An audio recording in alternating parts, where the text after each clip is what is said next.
नमस्कार साथियों। अभी हम कुछ समय से गुप्त राजवंश के इतिहास की बात कर रहे हैं। गुप्त राजवंश के इतिहास के क्रम में हमने गुप्त राजवंश की स्थापना आपको समझाया।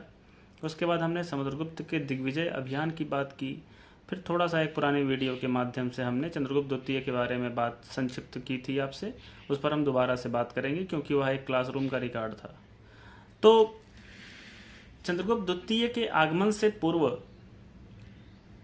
और समुद्रगुप्त के उपरांत एक बीच का मध्यवर्ती शासक आता है कुछ समय के लिए। जैसे चंद्रगुप्त प्रथम तथा समुद्रगुप्त के बीच में हमने काच की बात की थी। काच नाम के एक शासक की बात की थी जिसने लघु समय के लिए गुप्त राज सत्ता पर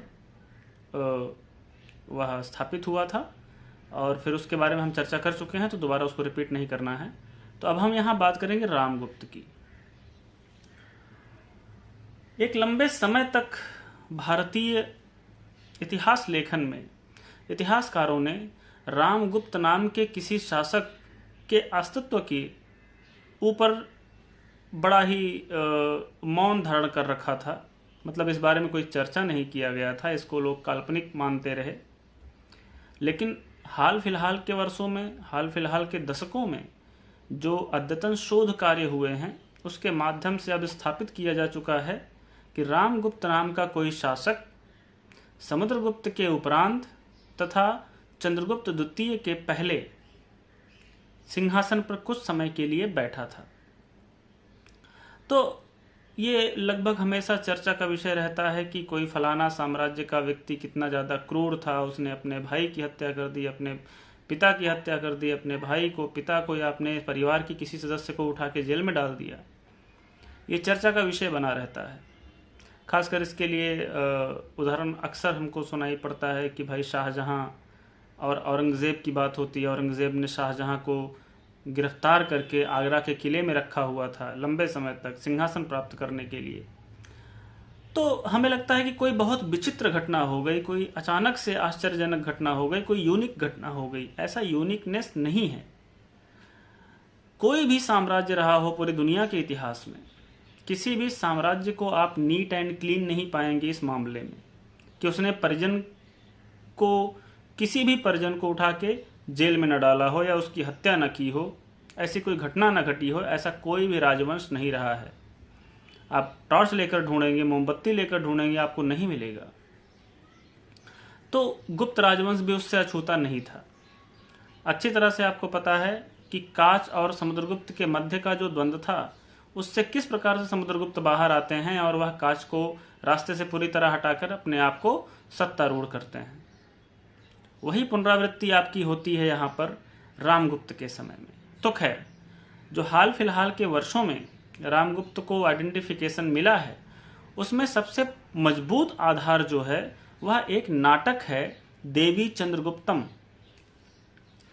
देवी चंद्रगुप्तम विशाख दत्त की एक कृति है जो एक नाटक के रूप में सामने आती है। अपने मूल रूप में यह नाटक अब पूरी तरह से उपलब्ध नहीं है उस रूप में, लेकिन इसके बहुत सारे अंश भारत के विभिन्न अन्य ग्रंथों में प्राप्त होते हैं हमको। फॉर एग्जाम्पल हम बात कर लें तो नाट्य दर्पण की बात हम करेंगे। इसका लेखन कार्य किया था रामचंद्र गुड़चंद्र, इन्होंने इसका लेखन कार्य किया था। तो उसके कुछ भाग हमको यहाँ पर प्राप्त होते हैं देवी चंद्रगुप्तम के। जैसे वहां पर यह उल्लेख मिलता है कि समुद्र के उपरांत रामगुप्त शासक बना। यह बिल्कुल साफ साफ यहाँ पर उल्लेखित मिलता है और यह जो उल्लेख प्राप्त हो रहा है यह देवी चंद्रगुप्तम से लिया गया है। ध्रुव देवी की भी यहाँ पर बात की गई है। इसके अलावा एक अन्य ग्रंथ श्रृंगार रूपकम नाम से मिलता है। वहां पर भी देवी चंद्रगुप्तम के कुछ अंशों का उल्लेख किया गया है, उद्धरण मिला है। वहां पर रामगुप्त का शकों के साथ युद्ध पर आपको उल्लेख मिलता है तथा रामगुप्त की पराजय का भी वहां पर उल्लेख किया गया है।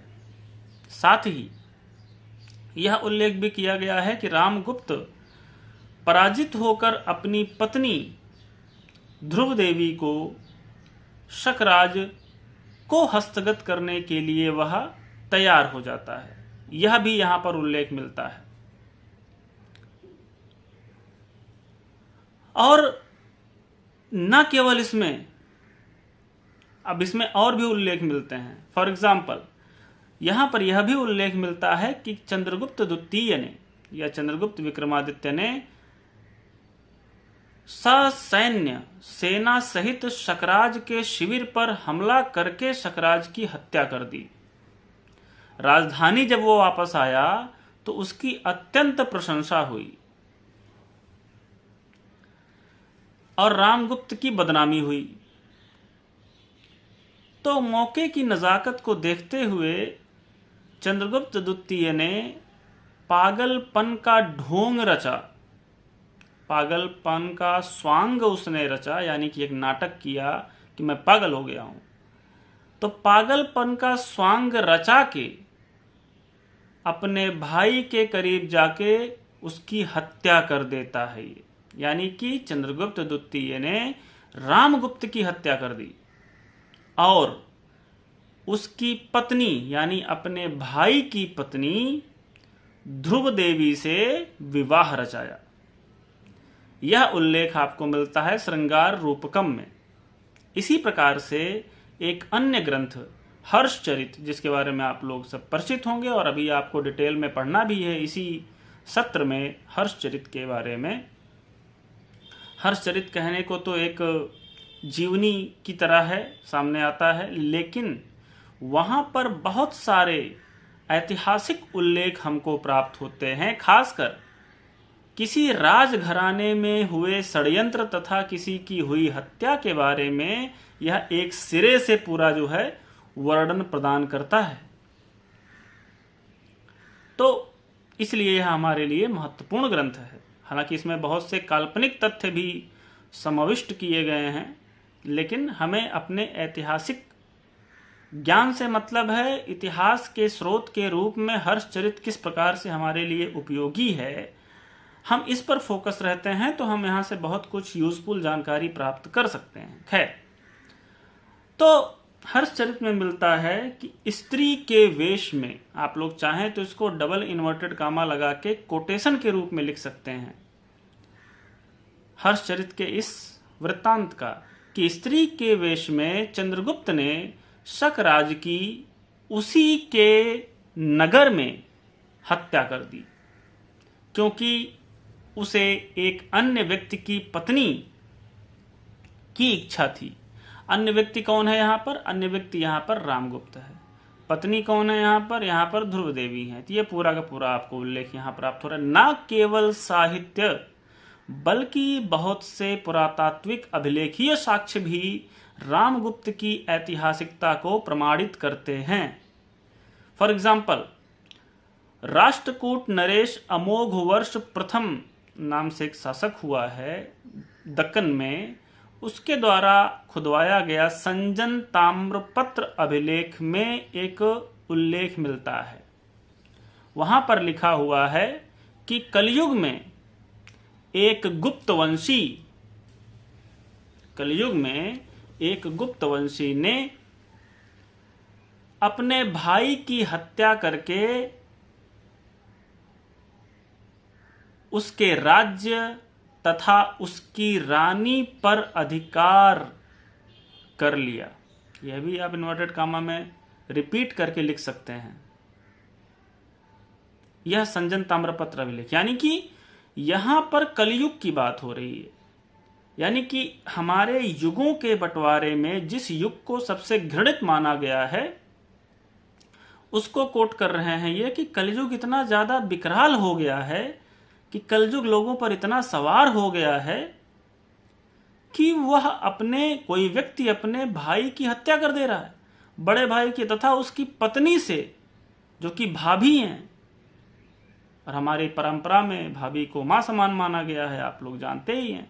अपने भाभी से, अपनी सगी भाभी से विवाह कर ले रहा है। बताइए कितने गंदे लोग हैं ये। इस अभिलेख में उत्तर भारत के एक प्रतिष्ठित राजवंश का मजाक उड़ाया गया है। आपको पता है नॉर्थ साउथ डायलॉग ये हम सिर्फ पॉलिटिकल साइंस में नहीं पढ़ते हैं। हमारे यहाँ हमारा जो भारत का इतिहास रहा है उसमें सांस्कृतिक रूप से उत्तर भारत तथा दक्षिण भारत के मध्य जो विंध्य पर्वत श्रृंखला है उसे एक सांस्कृतिक विभाजक रेखा माना जाता रहा है। मतलब वहां के लोग उत्तर भारतीयों को पसंद नहीं करते हैं और नीचा दिखाने की कोशिश करते हैं। यहाँ के लोग दक्षिण भारतीयों को नहीं पसंद करते हैं परंपरा अनुसार। ये हम नहीं कह रहे कि ऐसा होना चाहिए, ऐसा बिल्कुल नहीं होना चाहिए। हम एक अखंड भारत की बात करते हैं, भारत एक है, इसमें कोई डाउट नहीं किसी को होना चाहिए, लेकिन जो इतिहास है वो तो इतिहास है भाई। अभी राजेंद्र चोल के बारे में एक उनका समारोह मनाया गया जस्ट रिसेंटली। तो राजेंद्र चोल ने एक उपाधि धारण की थी, गंगई कोंड चोल। उन्होंने इस नाम से एक नगर भी स्थापित किया, गंगई कोंड चोलपुरम। तो वह यह उपाधि क्यों धारण कर रहे हैं? वो अपने आप को दिखाना चाह रहे हैं कि हम गंगा के विजेता हैं, गंगा को विजित किया हमने। और ये सच भी है भाई। कलिंग राजवंश पर उसने हमला करके, कलिंग राजवंश उस समय का जो था उसके अधिकार क्षेत्र में गंगा की नदी घाटी भी थी, गंगा घाटी थी, उसका जो ऊपरी सीमा था वहां तक। तो वह वहां पर इस बात को भी कहकर गौरवान्वित हो रहा है राजेंद्र चोल कि मैंने गंगा पर विजय प्राप्त करके वहां के नरेश के सर पर गंगा जल का घड़ा रखवा के उसे राजधानी लेकर आया मैं, यानी कि उसको इतना अपमानित किया। तो उसी प्रकार से दक्षिण के हैं ये, दक्कन के हैं ये राष्ट्रकूट राजवंश वाले। आप लोग अभी आगे चलकर त्रिपक्षीय संघर्ष पढ़ेंगे तो वहां पर आप पाएंगे कि किस प्रकार से गुर्जर प्रतिहार तथा पाल राजवंश के मध्य जो नूरा कुश्ती हो रही थी कन्नौज पर अधिग्रहण करने के लिए, उस नूरा कुश्ती में क्यों राष्ट्रकूट बार बार प्रतिभाग कर रहे हैं, बार बार वह दक्षिण से उत्तर का अभियान कर रहे हैं, दोनों को पराजित करके फिर वापस जा रहे हैं, फिर वापस आ रहे हैं। उनको कुछ नहीं हासिल होना है उसमें, ना तो उनका कन्नौज पर कोई कब्जा होना है, ना उनको कन्नौज से कोई मतलब है, ना उत्तर भारत को अपने राजनीतिक क्षेत्र में रखना है। क्यों ऐसा कर रहे हैं वो बस नीचा दिखाना चाहते हैं। मान पद प्रतिष्ठा को वह धूमिल करना चाहते हैं, उत्तर भारतीय राजवंशों को, सबको अपने शक्ति का, अपने ताकत का एहसास कराना चाहते हैं। तो इसलिए हमने कहा कि विंध्य पर्वत श्रृंखला को एक सांस्कृतिक विभाजक रेखा माना जाता रहा है। हर्षवर्धन क्यों नर्मदा को पार करके दक्षिण भारत का अभियान करना चाह रहा है? यह अलग बात है, पुलकेशिन द्वितीय द्वारा पराजित होकर वापस चला आ रहा है। तो ये एक तरह का एक सिंबॉलिक एक दूसरे को जो है नीचा दिखाने की कोशिश है, जो एक ऐतिहासिक तथ्य है। तो खैर वहां पर आप पा रहे हैं कि वो इसका मखौल उड़ा रहे हैं, इसका मजाक उड़ा रहे हैं। अरे यार कितने गंदे लोग हैं उत्तर भारत के राजवंश की, अपने सगे जो है भाई की हत्या करके अपनी भाभी से विवाह कर रहे हैं। ये कोई बात होती है? मतलब ये उनका कहना, मेरा कहना नहीं है, ये है राष्ट्रकूटों का कहना है, क्योंकि वो अपने अभिलेखों में इसको दर्ज करवा रहे हैं। इसी प्रकार से कैम्बे तथा सांग ताम्रपत्र अभिलेख में उल्लेख मिलता है साहसांक का। तो यहां साहसांक से तात्पर्य है चंद्रगुप्त द्वितीय से। वहां लिखा है साहसांक ने भाई की हत्या करके भाभी से विवाह किया, और यह भी राष्ट्रकूट नरेश ने ही निर्गत कराया था, यह अभिलेख लिखवाया था। गोविंद चतुर्थ द्वारा ये दोनों अभिलेख निर्गत कराए गए थे 930 ईस्वी तथा 933 ईस्वी के आसपास, मतलब दोनों क्रमशः। तो इस घटना के घटित होने के 300-400 साल बाद इसका उल्लेख अभिलेख में हो रहा है, यह बहुत बड़ा तथ्य है। लेकिन बावजूद इसके हमने जैसा कि कहा कि देवी चंद्रगुप्तम पहला ऐसा नाटक था जो इस घटना की तरफ साहित्यिक उल्लेख प्रदान करता है। इतना ही नहीं, एक अरबी ग्रंथ है मजमल उत तवारीख, उसको लिखने वाले हैं अबू अल हसन अली। यह एक अरबी यात्री थे, इन्होंने इस बारे में उल्लेख किया हुआ है और उन्होंने एक कहानी दी हुई है, बर्कमारिश और रब्बाल की कहानी। तो यहां बर्कमारिश से तात्पर्य है चंद्रगुप्त द्वितीय से और रब्बाल से तात्पर्य है रामगुप्त से। यही सेम स्टोरी इस ग्रंथ में भी बताया गया है। तो यह जो तथ्य है, यह जो नया तथ्य है रामगुप्त की ऐतिहासिकता, उस पर अब ज्यादा प्रश्न चिन्ह लगाना उचित नहीं है। इसको हमें स्वीकार कर लेना चाहिए कि यह एक ऐतिहासिक तथ्य है। इतना ही नहीं, रामगुप्त के द्वारा जारी किए गए कुछ सिक्के भी हमको प्राप्त हो चुके हैं। अभी जो आपको नोट्स प्राप्त होगा आपके ग्रुप में इस क्लास के बाद, उसमें आपको हम प्रोवाइड करेंगे। वहां आप लोग पाएंगे कि इसके सिक्के कौन से जारी हुए थे, कौन से सिक्के मिल रहे हैं और क्या तथ्य हैं, ये सारी बातें आप प्राप्त करेंगे वहां पर। तो इतिहासकारों के मध्य यह एक बड़ा ही कौतूहल का विषय बना रहा लंबे समय तक। अब वह कौतूहल लगभग उसको सॉर्ट आउट कर लिया गया है, अब उसे विवेचित कर लिया गया है।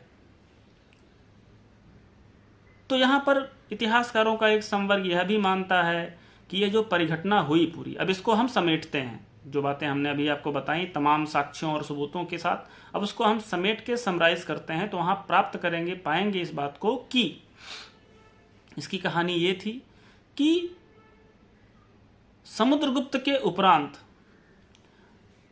उसका बड़ा पुत्र रामगुप्त सिंहासन पर बैठता है परंपरा अनुसार। ठीक है, कोई दिक्कत नहीं। रामगुप्त सिंहासन पर बैठ गए। चंद्रगुप्त द्वितीय छोटे भाई थे, तो ये भी राज्य की अन्य प्रकार से सेवा करने लगे। ठीक है, कोई दिक्कत नहीं। लेकिन बाय नेचर रामगुप्त शांत स्वभाव का व्यक्ति रहा था। वह शांत स्वभाव का था। उसके अंदर आक्रामकता तथा महत्वाकांक्षा, ये चीजें उतना ज्यादा हावी नहीं थी जितना चंद्रगुप्त द्वितीय में थी। उसके अंदर महत्वाकांक्षा थी, उसके अंदर अधिक से अधिक युद्ध जीतने की इच्छा थी। यानी कि राजपद प्राप्त करने के उपरांत जो जो कार्य करने चाहिए वो कार्य उसके अंदर थे। मतलब वो जो गुण थे वो उनके अंदर थे, लेकिन उसके अंदर नहीं थी। रामगुप्त के अंदर वह शांति प्रिय शासक था, बिंदुसार की तरह। आप लोगों ने फर्स्ट ईयर में बिंदुसार को पढ़ा होगा तो आपको समझ में आ रहा होगा कि बिंदुसार होने का क्या मतलब होता है। बिंबिसार नहीं कह रहे हैं, बिंदुसार कह रहे हैं, ध्यान दीजिएगा। आपकी कॉपीज इस तरह की आती हैं कभी कभी कि बिंबिसार को बिंदुसार बना देते हैं, बिंदुसार को बिंबिसार बना देते हैं, तो ऐसा नहीं करना है। तो खैर इस प्रकार का था। लेकिन यह जो छोटा भाई था उसके अंदर महत्वाकांक्षा बलवती थी। तो इसको समराइज इस प्रकार से कर सकते हैं। कुछ इतिहासकारों का मानना है कि चंद्रगुप्त द्वितीय का ध्रुव देवी के साथ पहले से ही कोई अफेयर था, यानी कि अपनी भाभी के साथ। और कुछ इतिहासकारों का मानना है कि नहीं, यह बस एक परिस्थिति जन्य घटना थी। तो ऐसे में रामगुप्त के ही शासनकाल के शुरुआत में ही शक, जो कि एक विदेशी प्रजाति हैं, शकों के बारे में हम अलग से आपको बता चुके हैं, फर्स्ट ईयर में आपको पढ़ा चुके हैं। आप लोग अच्छी तरह उनसे परिचित हैं कि भारत के पश्चिमी हिस्से में इनका कब्जा था। गुजरात राजस्थान वाला जो बेल्ट है उस क्षेत्र में शकों का ठीक ठाक वर्चस्व था। तो उन्हीं की बात हम कर रहे हैं। तो शकों ने जो है हमला कर दिया गुप्त राजवंश पे। सेनाएं आमने सामने थी। सेनाओं को छावनी में जब इकट्ठा कर लिया गया, दोनों राजवंशों की सेनाएं, यानी कि युद्ध हुआ नहीं, युद्ध होने के कगार पर है। तो यहां पर एक कथानक मिलता है कि शकराज ने सुन रखा था कि जो राजा है रामगुप्त, उसकी पत्नी ध्रुव स्वामिनी या ध्रुव देवी अद्वितीय खूबसूरत हैं, यानी बहुत खूबसूरत महिला हैं। अब यहाँ पर आपको अलाउद्दीन खिलजी वाली याद आ रही होगी कि अलाउद्दीन खिलजी ने पद्मावती को देखा था तो उसके मन में ऐसे भाव उत्पन्न हुए थे, जो कि तथ्यात्मक रूप से ऐतिहासिक घटना है ही नहीं। पद्मावती नाम की कोई स्त्री के लिए अलाउद्दीन ने कोई इस तरह का अभियान किया हो चित्तौड़ पे, तो ऐसा कोई उल्लेख हमको ऐतिहासिक रूप से प्राप्त नहीं होता है। तो यह जो फिक्सन है, यह मध्यकाल के कवि मलिक मोहम्मद जायसी की देन है, उनकी कृति है। उन्होंने एक ग्रंथ लिखा था पद्मावत महाकाव्य। उसी पद्मावत महाकाव्य की यह पूरी की पूरी प्लॉटिंग है, पूरी स्टोरी है। जो प्लॉट स्टोरी पूरी है वही है, थीम वही है, ऐतिहासिक घटना नहीं है। तो खैर यहाँ पर ऐतिहासिक घटना है। तो शकराज ने एक दूत भिजवा के निवेदन किया देवी चंद्रगुप्तम के हिसाब से हम बता रहे हैं आपको, रामगुप्त से, कि अगर अपनी पत्नी को आप मुझे सौंप दीजिए तो ये जो हमारा आक्रमण है वह यहीं पर समाप्त माना जाएगा और हम चुपचाप शांतिपूर्ण तरीके से बिना कोई रक्त बहाए यहां से चले जाएंगे, आपके साम्राज्य पर हमला नहीं करेंगे। तो यहां पर मिलता है कि रामगुप्त उस चीज के लिए तैयार हो जाते हैं और वह अपनी पत्नी को भेजने के लिए तैयार हो जाते हैं। लेकिन यहां पर इंटरफेयर करता है उसका छोटा भाई, यानी कि चंद्रगुप्त द्वितीय। वो कहता है कि हमें थोड़ा हैंडल करने दीजिए, आप ठीक है, आप राजा जी हैं, आप बने रहिए, हमें हैंडल करने दीजिए और हम जो है इस चीज को अपने हिसाब से डील करेंगे। तो चंद्रगुप्त द्वितीय ने स्त्री का वेश धारण किया, यानी कि ध्रुव स्वामिनी का स्वांग रचाया कि मैं ध्रुव स्वामिनी हूं।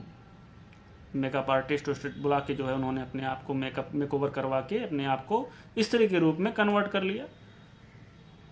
और ना केवल खुद को किया बल्कि अपने कुछ विश्वसनीय बड़े जो योद्धा थे उनको भी स्त्री वेश में तैयार करवा दिया और तैयार करवा के पालकी पर बैठकर रवाना हो गए शकराज के शिविर की तरफ। और इन्होंने अपने वस्त्र के अंदर, जानते हैं भारत में इस प्रकार के वस्त्र बहुत सारे पहने जाते हैं कि जिसके अंदर आप तलवार से लेकर कुछ भी आप छुपा सकते हैं। तो अपने शस्त्र भी धारण किया था इन्होंने अंदर ही अंदर वस्त्रों के। तो इन्होंने शकराज शिविर की तरफ प्रस्थान किया। जब शकराज ने देखा कि भाई स्त्रियों का एक समूह आ रहा है तो शकराज ने सोचा कि हमने तो एक मांगा था, इन्होंने इतने सारे।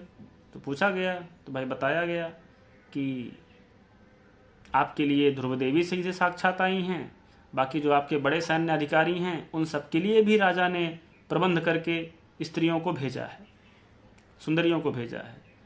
तो शकराज बहुत आह्लादित हो गया, खुश हो गया, प्रसन्न हो गया।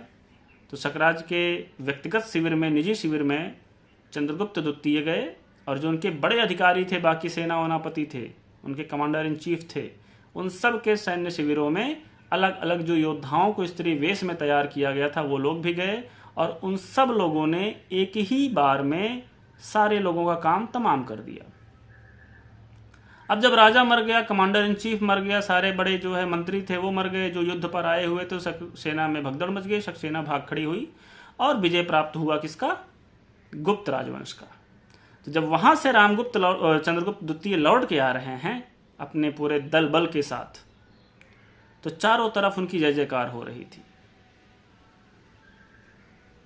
और रामगुप्त को एक कायर शासक के रूप में संकल्पित किया जा रहा था।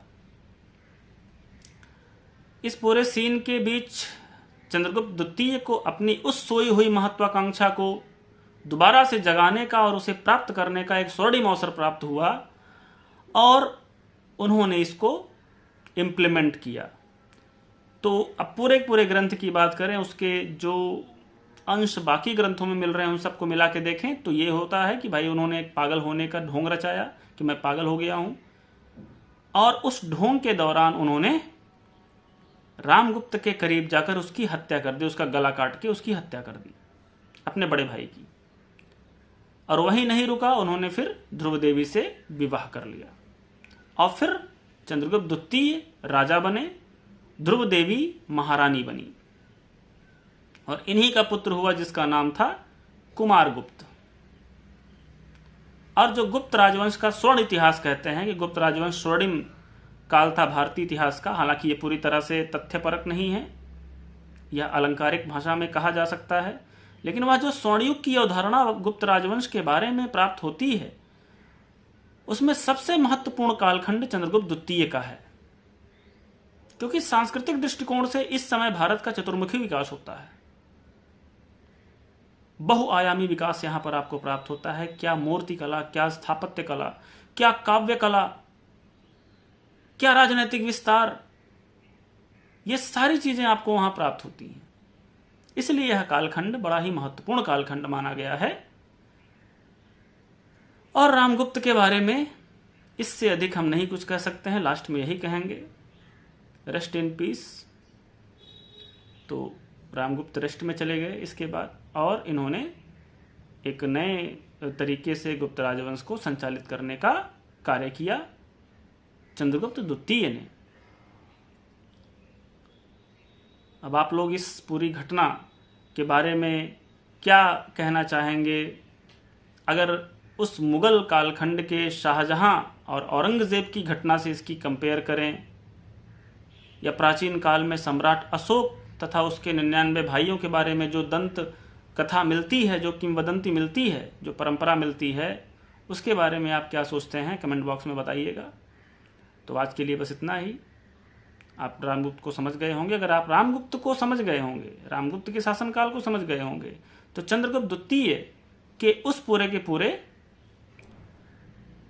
प्लॉट को आप समझ गए होंगे कि इसके बाद किस प्रकार से उसका साम्राज्य किस दिशा में आगे बढ़ा होगा। उसके बारे में कभी और चर्चा करते हैं, और शायद ये हमारी अंतिम जो है ये प्रयास होगा, क्योंकि आप लोगों के अंदर वो एनर्जी, वो एंथुसियाज्म हमको दिख नहीं रहा है। जो एक ऑनलाइन क्लास के प्रति लोगों में हाइप होती है, वह आपके अंदर थोड़ा सा बहुत कम दिख रही है। इसीलिए हम शायद आगे वीडियो ना बनाएं, और अगर आप लोग उत्साह दिखाते हैं तो फिर ज़रूर बनाने की कोशिश करेंगे। बहुत बहुत धन्यवाद। नमस्कार।